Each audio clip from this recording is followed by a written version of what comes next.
A mina de ouro romana das Borreas de Caldesiños é unha das 4 minas de ouro do noroeste da Península Ibérica que empregaban o método de extracción por a Rusia. Este sistema utilizaba a forza das correntes de auga para escavar o terreo e desfacer os sedimentos. O famoso xacemento de las Médulas en Carucedo, León, tamén seguía este procedemento. Os depósitos da zona están formados por unha mestura de collos, grava, area, limo e arxila, materiais tinguidos de laranxa polo contido en óxido de ferro. Foron acumulados durante o Mioceno, hai entre 23 e 5 millóns de anos, por antigos cursos fluviais como ríos e regatos.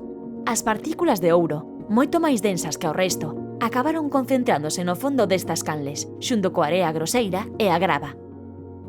Ao leste da mina, consérvanse os restos dunha canle duns 20 km de longitude, que traía auga do río Vivei.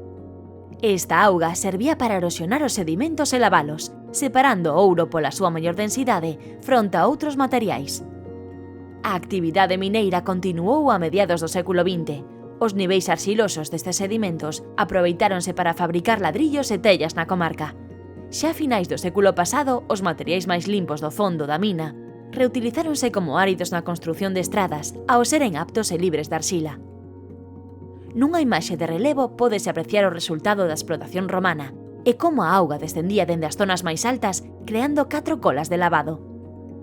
Dende os miradoiros da mina, obsérvase hoxe unha paisaxe modelada por aquela actividade e pódense coñecer máis detalles nos paneis informativos.